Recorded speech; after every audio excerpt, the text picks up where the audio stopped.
welcome to another episode of Words with Friends. This time I'm with my good buddy, fellow Brit, Chris Ducker. For those of you who don't know Chris is author of Rise of the Youpreneur and another book that we're going to touch on a little bit today. Words with Friends is a very, very simple show. This is me having a chat with a buddy about a word. And at this point in time, Chris doesn't even know the word that we're going to be talking to, but Chris, welcome to the show. Thank you very much. I'm slightly concerned about this situation, but I'm sure that you'll push me in some sort of a direction that I can at least speak coherently on for at least a period of time. Yeah, I picked you on purpose for this thing, though, right? and what I like to be able to do is so many of us find ourselves on podcasts, find ourselves on shows, and that we deliver a version of the same interview time and time again with different hosts. Yep. So I try and think, can I produce a piece of content that is about Chris Ducker that even Chris Ducker's fans don't even know about or don't even know about some of the expertise? And one of the things that I've always been impressed with you is how much stuff you get done. So the word that we're going to be leaning into today is the word productivity.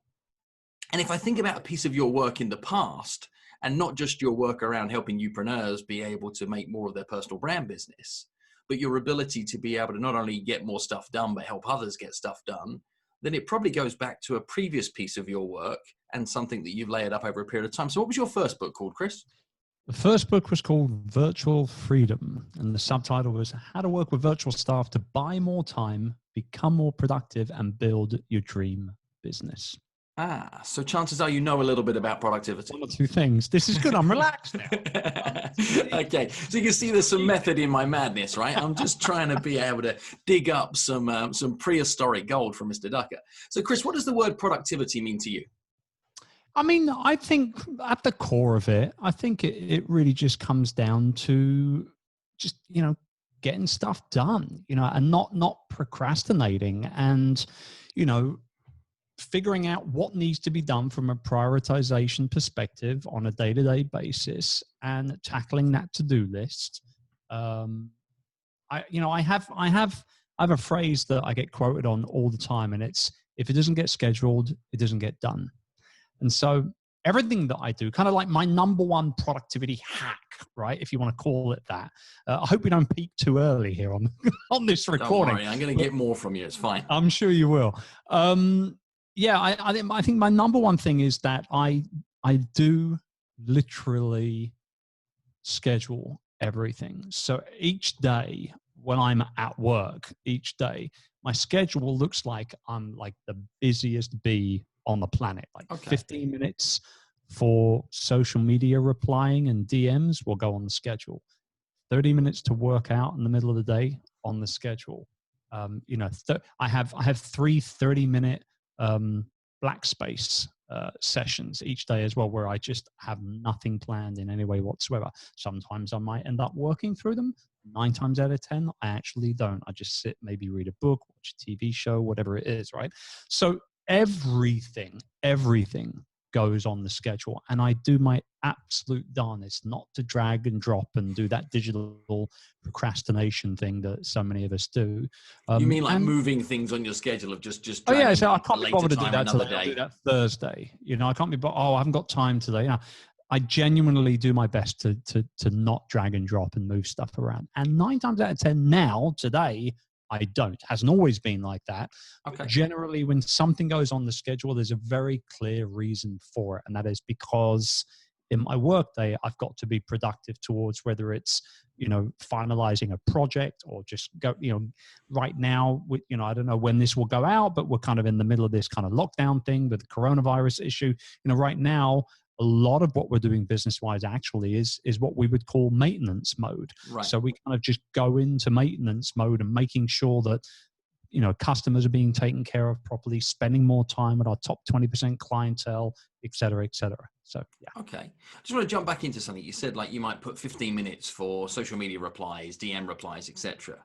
What happens if you're getting into that and you're at minute 14 and 57 seconds and now you're 15 minutes and 3 seconds? What happens then? Generally, at that point, I'm very good. I'll stop and I'll get on with whatever's next on the schedule, even if there are DMs or messages that I haven't replied to yet. Because for me, social media can become a ridiculous time suck if you're not careful. And I'm very blessed, very, very blessed to have a good social media following who know that I will genuinely engage with them if and when they send me questions or messages or feedback or whatever.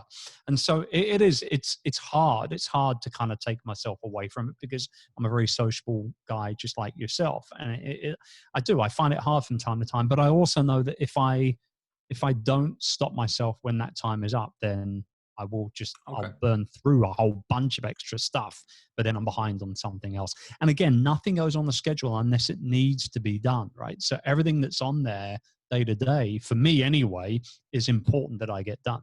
Okay. Let's jam time sucks for a second, right? You know a number of entrepreneurs. I know a number of entrepreneurs. We all are in that space ourselves too. Let's see how many we can get out as a list of things that people do that suck their time, that aren't necessarily high payoff activities, that stand in the way of productivity. You go first. I'm going to start with the obvious one, YouTube browsing. Oh man, right. So when you start browsing and then it suggests the next and it suggests the next, and it's Shocker. really the business equivalent of watching a season on Netflix as opposed to just the one show you meant out to be able to do. Yeah. Generally, I won't actually go on to YouTube. This is serious. I won't go on to YouTube during the workday, generally speaking, because I am a very visually turned on individual. I want to see what people are up to. I'm a little voyeuristic in that tendency in terms of like how they're running their business days, what they're doing, et cetera, et cetera. And so I binge YouTube on Saturday, usually Saturday morning before the kids are up. Actually, with a cup of coffee. And then it's okay, right? Then it's indulgent. It's fine. And then Absolutely. Fine. Yeah. Okay, let me hit one up then. So what about like this whole perfection paralysis piece? This, I'm going to be spinning on the spot because I need to decide, am I going to swap that word for that word? Or what if I resize the graphic on this social post 400 more times? It's this desire to say it has to be perfect before it can be real. And I see that being a giant piece of a perfection's a major time suck, isn't it? I think particularly with entrepreneurs, because we're type A individuals, we believe we can do everything ourselves. We believe that we're better than everyone in the world, right? Yeah. So I can see perfection being an issue for sure. What else do you get? Time sucks. Recording videos. I'm a content creator amongst other things, as I know you are as well. I've actually got much better at this. So like before I used to get to the point where I would get very, very, very frustrated and I'd hit the record button. And if I couldn't get it all in one take, I'd hit the stop button, start again. And it would take me like an hour and a half sometimes to record like a 5-minute YouTube video. Drive me mad. Now I hit record and I just go. And if I mess up, I'll backstep a bit and then I'll, all on one take. It's actually better. But you just leave those like edit points. From a productivity perspective, it's actually better for my editor as well, because what happens is he only gets one file from me, whereas before he might get, like a whole bunch of different bits and pieces that I had to cut together. Now he just gets one file, and then so he gets that, imports it into whatever program he uses. I've got no idea. And he just jump cuts it basically. And the easy way to get around that, here's a little tip for anybody creating video. The easy way to get around that, if you don't want it to look like a blatant jump cut, is to zoom in and out when you edit those jump cuts. So you can do a shot like this, for example, first of all, like a wide shot, and then you get to the end of your thought and you end, and that's why you should do that. And then it's like a jump cut, but it comes in closer and but then it comes in. Okay. So the next one will be like zoomed in, and that's the easy way to cut a video very, very quickly. I'll take probably a 5 or 6 minute YouTube video now will be about 12 minutes or so in one long video. And it will take him about 30 minutes to edit it, and then we're done. So the whole thing is less than an hour all in. Okay. Let me think of another one then that is a time suck. Is what about like just interruptions? That's one that I see that shows up a lot, where if you allow yourself to be interrupted, then what happens is you get no momentum in the work that you're doing. What happens is you get sidetracked, and now you come back to the work and you've lost the energy, you've lost the commitment towards it, you've lost the momentum, and you might have had a 3-minute interruption that costs you an hour in productivity. I certainly see that was a big part of my past. And I mean, that's why now during this time period where we're working from home, I'm working from my cabin that is significant away from where my wife and family are right now, so that I can be productive in this given moment, and not the, would you like a cup of tea? Not the, hey, I've just got this one question for you. That unfortunately is difficult, particularly in a work from home environment, to cut out those interruptions. You feel rude to be able to say, hey, don't talk to me. But I guess you have to create some boundaries sometimes, right? What do you see people do from a boundaries point of view to deal with interruptions? Well, we actually have, we've got, so the doors you can see behind me, if you're watching the videos, it's got double doors behind me here on the library wall. They lead out into the family room. I built, this is the weirdest part. When we bought this house, we didn't have a home office on it. So we tried to find a location that had everything, and we just couldn't find everything, a place that had everything we needed. So you know what? We're going to build the office part of it. So this whole area here is completely purpose built. In hindsight, probably not the best part of the house to build it off of, the family room, right? So right. You get these little 2.5-year-old knocks from Cassandra on the door quite regularly. But now what we did about 6 months ago, actually, we started right on the other side of that door. There is a kind of like a red fluffy, I think it's like a Mr. Man toy or something like that, which we had, my wife sewed a little hook on it. And so when that is on the other side of that doorknob there, she knows that daddy is at work and she can't come in. And we do this ritual where when I walk out and it's time to hang out and everything, I'll take it off and I'll put it on the shelf on the side near the door, and she'll know that that's kind of a visual cue. So I like that. I'm there and I'm I want to be kind of present with them, Yeah, but it's politely saying, leave me alone because I'm busy right now, or come hang out because daddy misses you. It's like, it's a sign. It's like on one hand, I like, obviously, I've been in self-isolation for years. This is how I run my business. I work from home, right? But it's, for the longest time, I've always said, like, I never want to be able to say to my kids, daddy's working now. Like, I don't want that to be like a memory that they have to kind of think, oh, my dad was always working, right? Yeah. So, we're quite intentional when it comes to that sort of stuff. Okay. Let's jump productivity into another area of touch. What about outsourcing? Is often, I think, when people are looking to be productive, it's like, how much can I get done? How much can I get done, etc. And they think they need to be the master of every part of their universe. And particularly in challenging times, like I know many businesses are, as we go through this lockdown and the pressure on the economy environment we're in right now, it's how much more can I do myself, as opposed to I could hire people for these things, etc. How do you make the decisions around that, as to say, what should I do myself? What should I get other people to do? Where does the bravery part of that come into? Yeah, well, again, it goes back to type A individuals. We think we can do everything ourselves. A lot of the time, actually, when we're bootstrapping earlier on in our business growth careers, we don't have the money or a lot of it to outsource a lot as well. But as we get more and more focused and more successful, obviously, money for the majority of us isn't so much an issue with that side of things.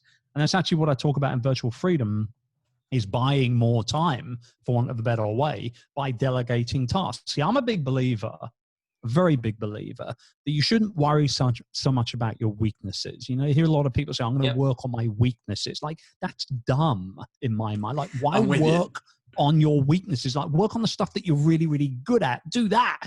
Delegate all the stuff that you suck at. You know what I mean? Yeah, you got it. Right. So that's what we kind of focused on in the pages of Virtual Freedom. And right at the beginning of the book, actually, we do a exercise which is called the 3 Lists of Freedom exercise. And anybody tuning in can do this as well. So you get a piece of paper, you write a couple of lines down it, and you create 3 different columns. And those 3 columns, and to kind of shorten this exercise down, those 3 columns are focused on all the stuff that you hate doing day to day, the types of tasks that you really kind of do procrastinate on. Yeah. But at the end of the day, you have to do them because your business demands you do them, right? The second column, the second list, is all the sort of stuff that you're doing day to day that you struggle with. You don't necessarily dislike doing them, but you're not the best at them. But because of the issues that you have mentally, you're doing them anyway. And then that third list is by far the most important. That's the one where you have to ask yourselves, what shouldn't I be doing? Like, as the business owner that I am, what tasks should I not be doing? Where can I better spend my time? Okay. And I think, So it's though, important or so, but you find some friction attached to them, and yeah, then the stuff that you should just stop doing.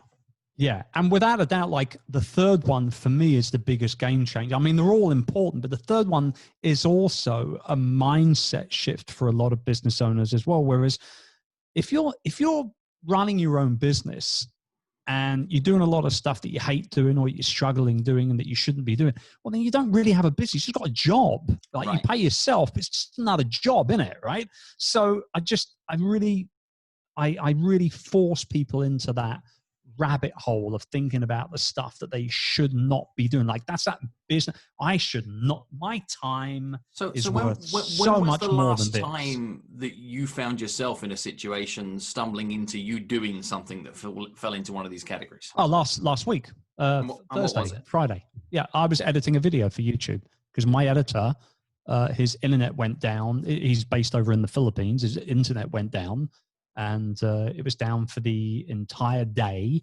And we have a very solid, schedule with YouTube. The algorithm likes you to come out the same, type of video, same day every week, et cetera, sort of thing. And I knew that it was needed on Tuesday, and he could not edit it in time. And it was one about working at home. We're jumping on that a little bit right now as a trend.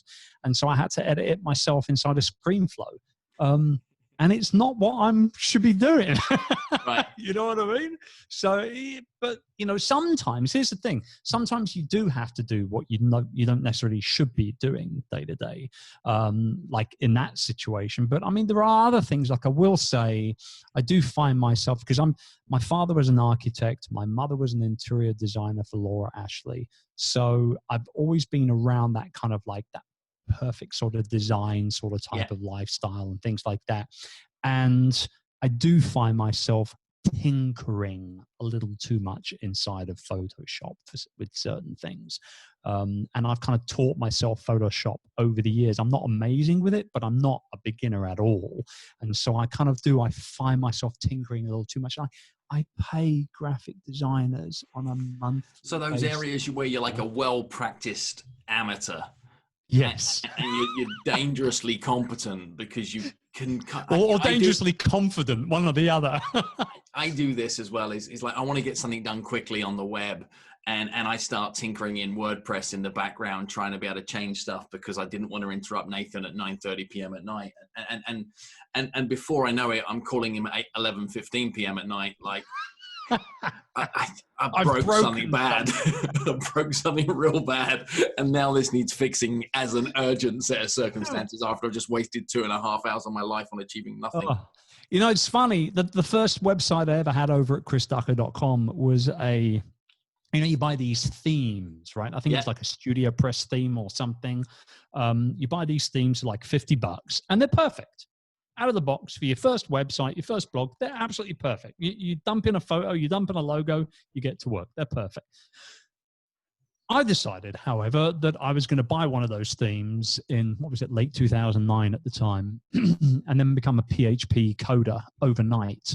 Wow. And just completely broke the theme horrifically within the matter of like one weekend. And obviously just, deleted it all and started all over again. Wasted a whole weekend of my life. Never forgotten about that. Never. Yeah. Still hurts, right? Yeah, it does. Can't get that time back. Time is our most valuable commodity. Like, I say that all the time. And so I don't like wasting time. I'm not a fan of wasting time at all. Once you invest it, it's gone forever.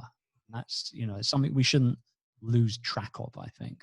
See, I never planned on doing a pandemic special of Words with Friends. But here we are in a set of times where actually time itself perhaps has a different currency than what it maybe had, 4 weeks ago, what it may have at points in time. Very possibly. Yeah. So in Chris Ducker's mind, what are 3 things that a youpreneur could be doing with that time right now that would class themselves as high payoff activities that maybe wouldn't have been high payoff activities at another time?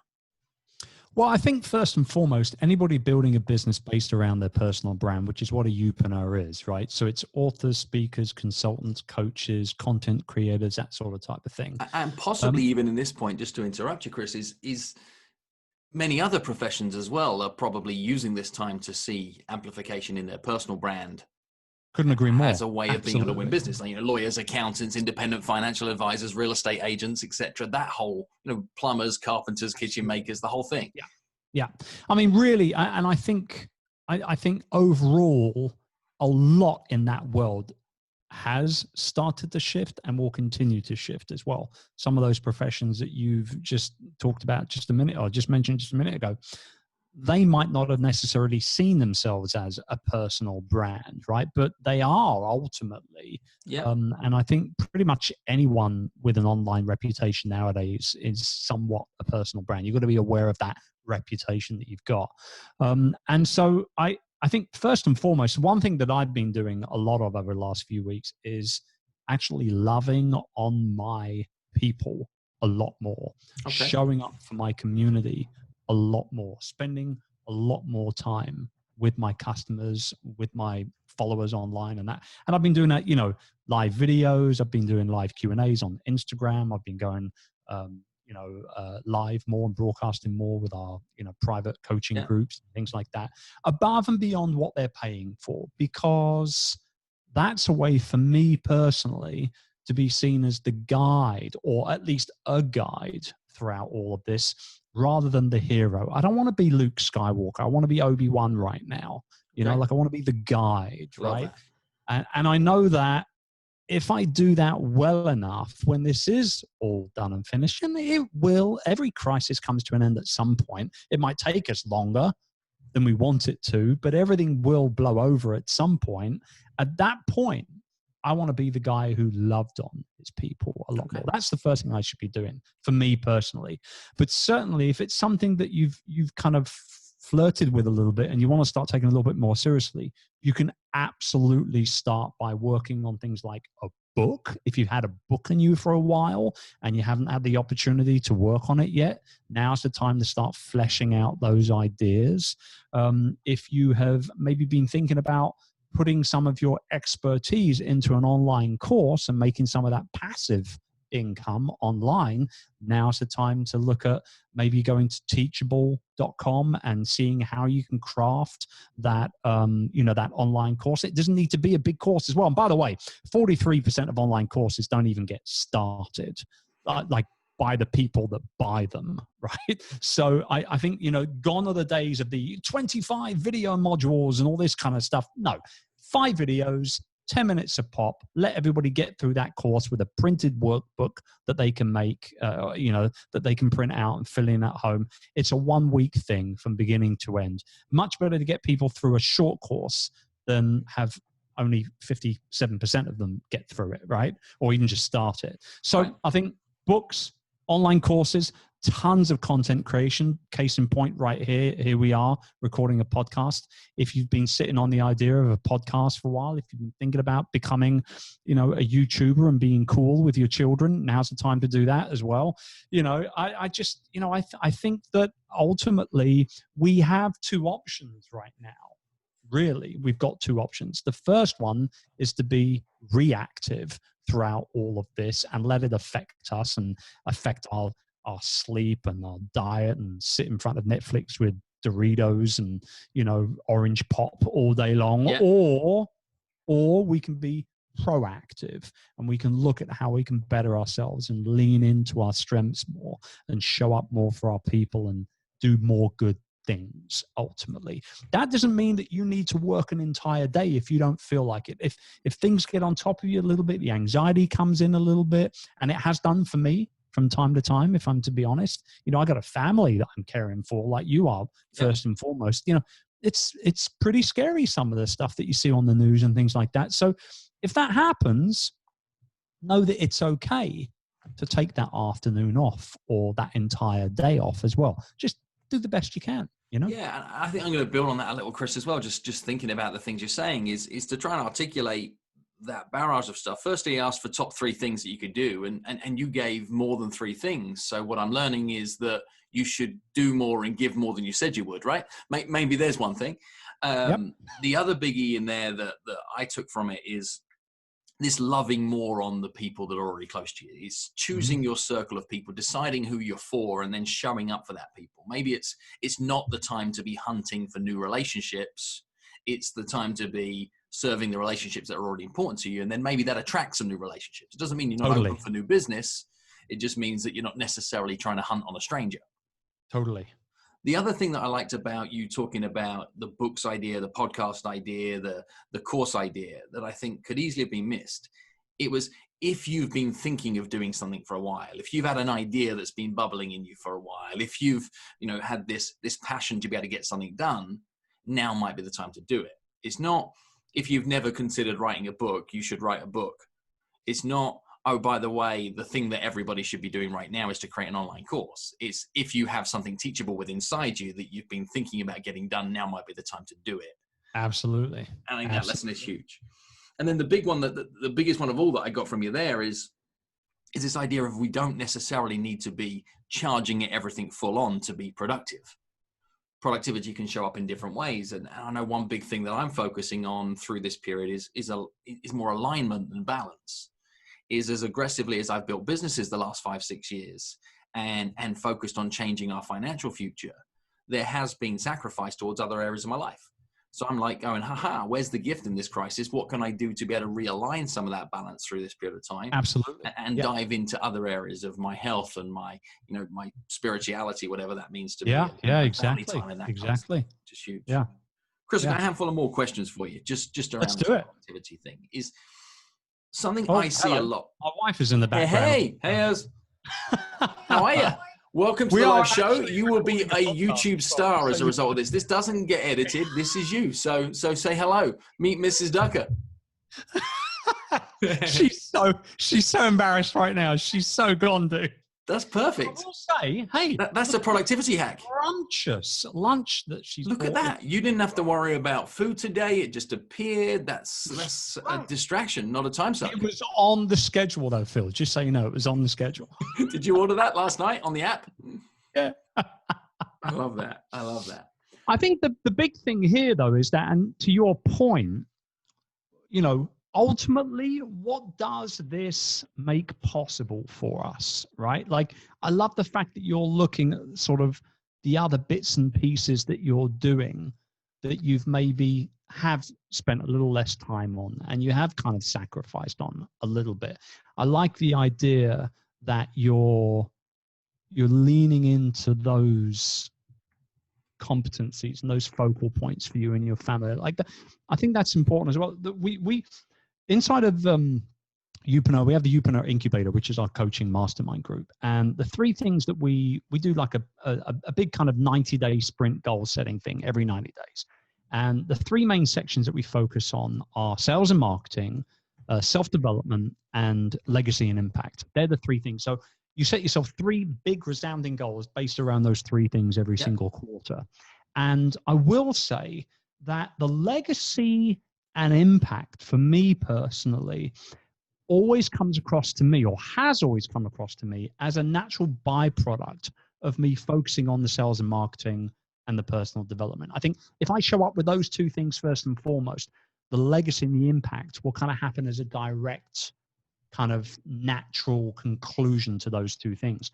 However, we're only a couple of weeks away from this quarter's Youpreneur Incubator Mastermind, and obviously going virtual this time around. I'm actually leading more into the impact and the legacy side of things this time around, because I think because of the fact that we are kind of self-confined like this, people are more likely, like yourself, to think about this a little bit more. I know I have been for sure. And so I think it's going to be interesting to see how other smart people handle that as well. And that change of lens is real, right? Is whatever's happened as we go through this period is the world now has a different tint in its lens of how it looks at almost everything. Totally. And a tiny thing that I've been mentioning to everybody that they should do during this time period, if we're thinking about productivity, is reread the language around everything that you've put out into the world and say, is it fit for purpose in the new world that we're stepping into on from here. And that's a little action point of something people can focus on is the content that was relevant in an up market is not necessarily the same content that is in a down or a recovery market. So that's interesting. Okay, pivot another direction on productivity. And this is a pet peeve. I just want to get your take on it. Is for the desire for lots of people to be more productive is that they invest in software to increase productivity and destroy productivity as a result. Either confirm my suspicion or tell me that I'm telling a pack of lies. I would definitely confirm your suspicion, without a doubt. Yeah. I mean, all the different apps and timers and all this other sort of stuff. No, it really, I think, honestly, productivity at the end of the game, it all comes down to, self-discipline, I think, above and beyond everything else. You know what your big priorities are for that day. You either get them done, or you don't.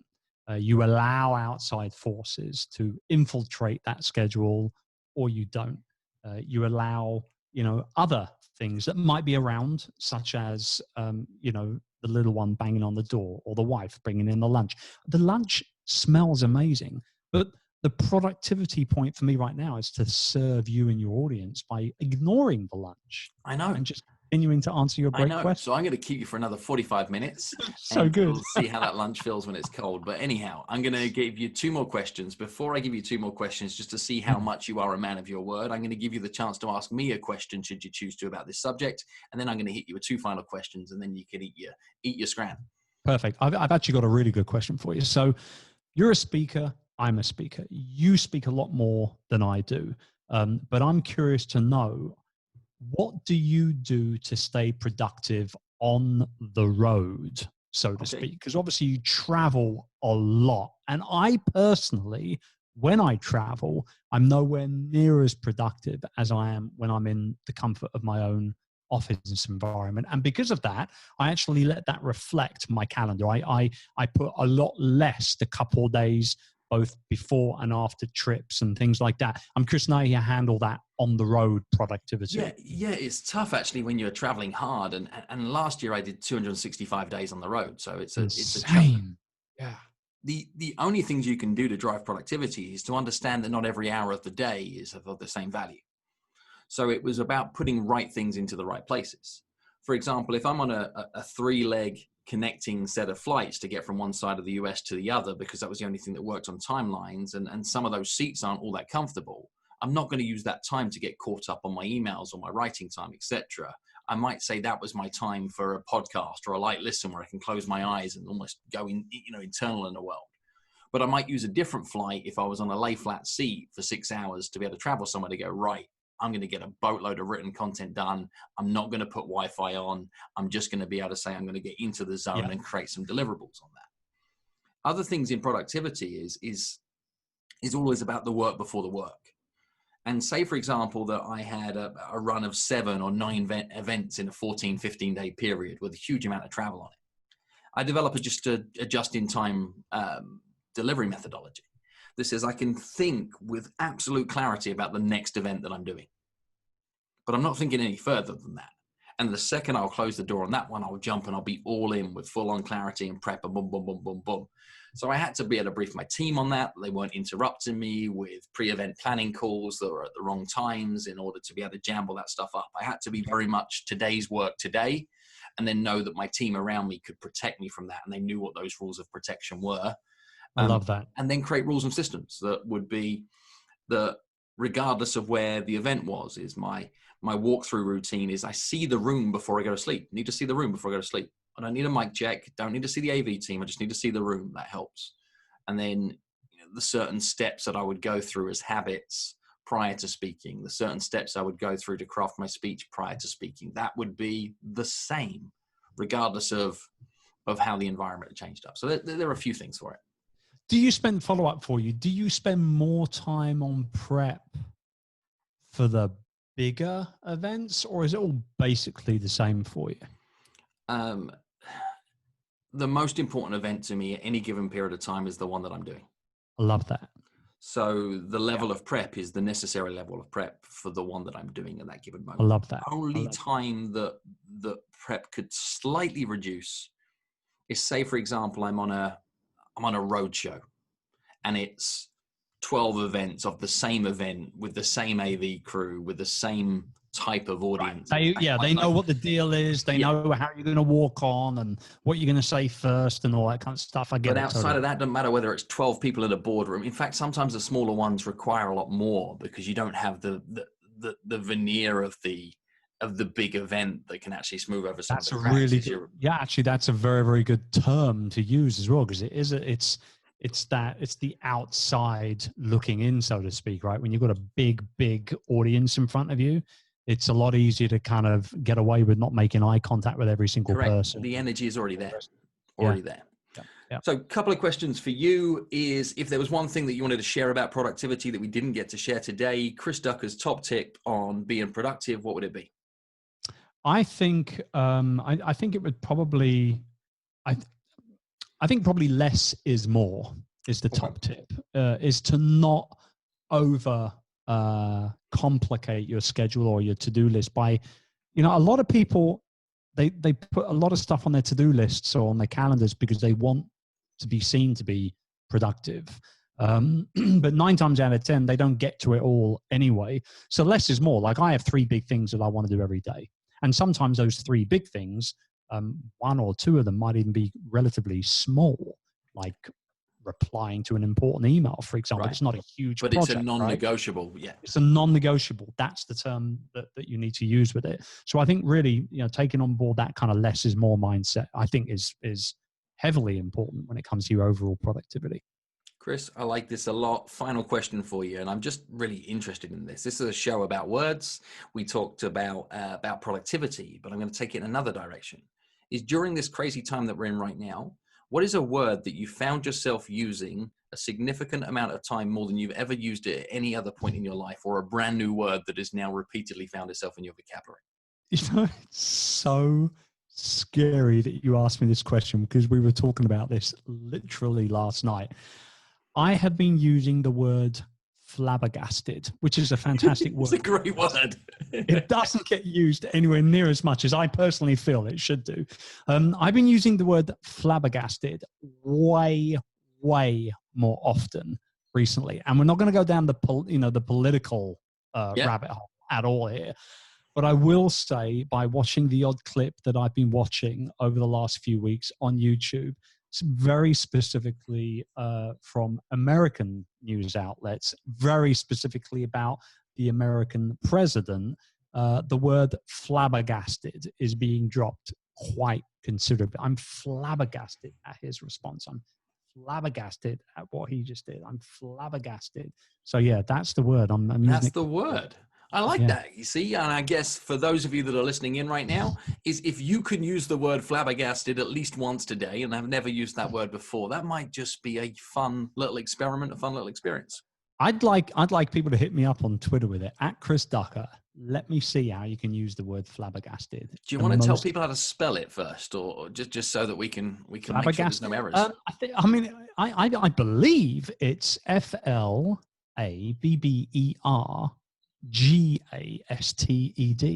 Okay. I believe that's flabbergasted. And we will allow that to be able to come in. Is there enough characters in a Twitter post to be able to take that? They extended it recently. Yeah. We're good. We're good. So what we want to be able to do is to reach out to Chris. I was going to ask people where they could find you, but if you can include the word flabbergasted, they'll know where you heard about Chris. And let's see how we can insert the word flabbergasted more often, be more productive, and then reach out and be able to share some of your success stories with Mr. Ducker. Outside of Twitter, Chris, where do people find you? ChrisDucker.com. That's where it's all at. You bet. Well, thank you for hanging with me today. Enjoy your lunch. Also, public thank you for involving me in the most recent Youpreneur summit in London. That was one of my favorite events of last year. And keep up the great work. Keep serving brilliant people. And say hello to that good lady wife of yours. I will do. Thank you, mate.